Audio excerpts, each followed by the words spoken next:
Okay guys, welcome. Well, in this video we're going to apply the Kirchoff current law and Kirchoff voltage law, which we have learned in the last video. Okay. Well, if you can try and apply the laws which I gave last time and try and solve any of this example and show your answers in the comment down below. Well, without any further ado, let me answer the questions. After all, I'm here to help you with that. Well, for the first problem, as we can see here, now remember I told you for voltages and potential difference, when we move from a negative potential, just like in this case here, to a positive potential, the value is going to be positive value, and for current, from positive to negative is going to be a positive value. And you have to equate the EMF and the PD, or you equate the voltage which you get from the voltage source alone to the voltage which you get from the current times the resistor. This is the easiest way you can do this. Okay, well, let me first of all begin with the easiest one. Here we just have a certain value current I. No need to specify I1, I2 or I3. So beginning from the left hand side, let's take our left hand side to be simply the voltage, since we have a value of 20 volts. So we are going to have 20 volt being equals to, and notice we have a 2 ohm and a 3 ohm resistor, so we're simply going to have 2I plus 3I, so 20 is equals to 5I. This implies that I is equals to 4 ampere. Okay, that's the value of I. And now we need to calculate the voltages. Here we're supposed to have a certain value. We're supposed to have V1 here and V2. Since they're connected in series, they have different voltage values. So now we need to look for V1. V1 is equals to positive 2I. No Y is, well, V1 is equals to positive 2I. In this case, since the current is positive, so voltage is simply, we're not following the direction of current, we're just following the value of the current here, since current here is positive, direction of current.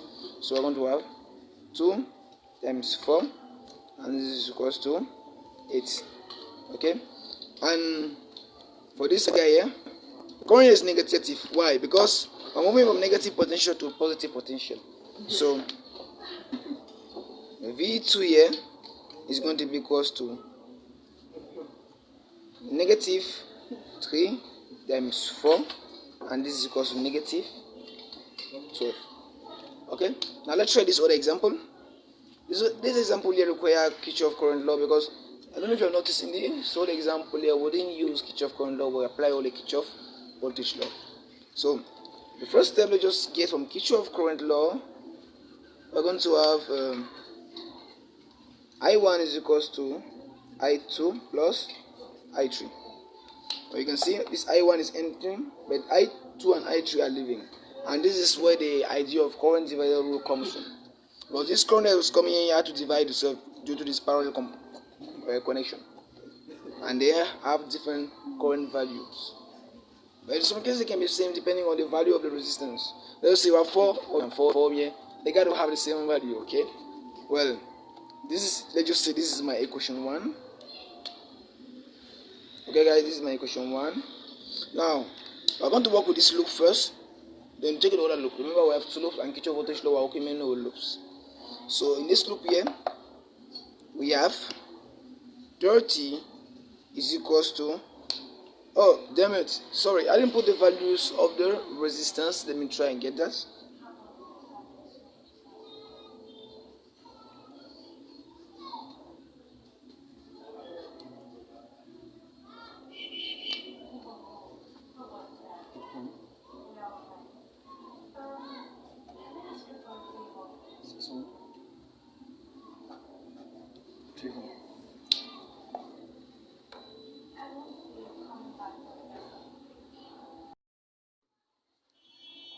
So we're going to have 30 is equals to 8I1. Remember, the current flowing into the 8 ohm resistor is I1 plus 3 into I1 minus I2. But this I1, I2 current direction of the loop. Okay, and this is going to be because we have 30 equals to 11 I1 minus 3 I2, and this is our second equation. Let's derive the third equation from the third loop.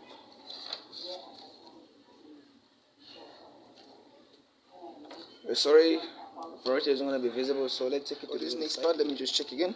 We're going to have 3 I2 minus I1 plus 6 I2 equals to 0. So we have 3 I2 minus I1 plus 6 I2 equals to 0. Why 0? Because here we realize that we don't have a voltage source in this second loop.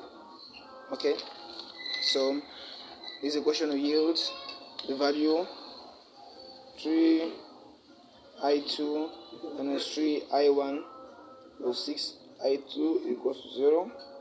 9 I2 minus 3 I1 equals to 0.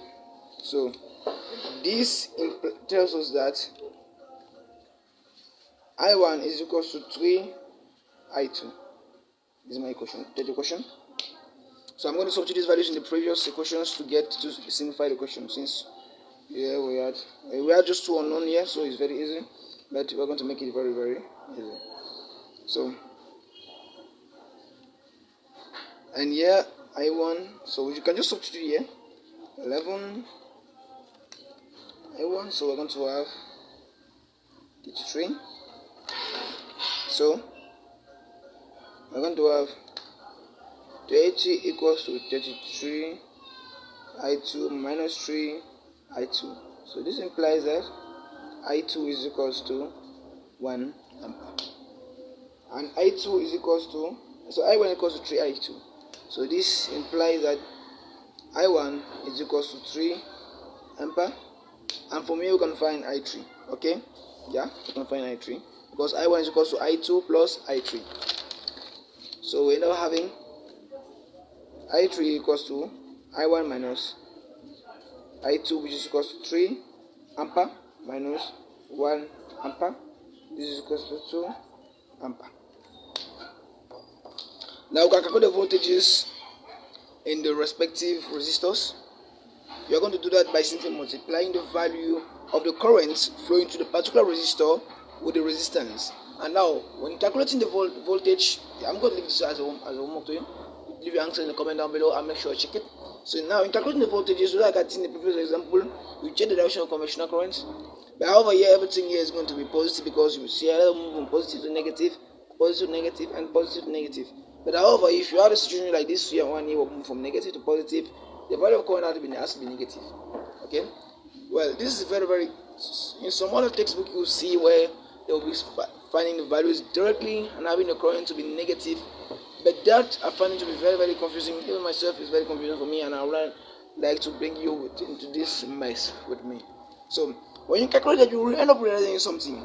These two values here. Okay, let me just try and look at it. What was the value of I2 again? I3 was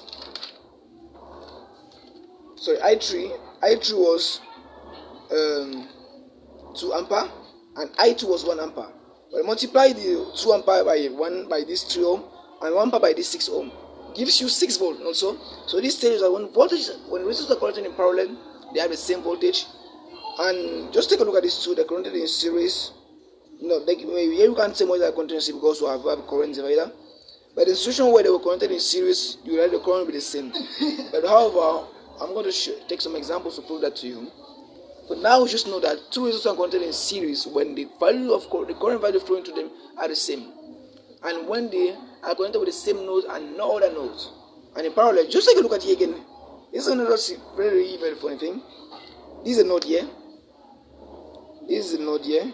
This is a node here. So you realize that they are connected to two similar nodes. So conclude that they are in parallel.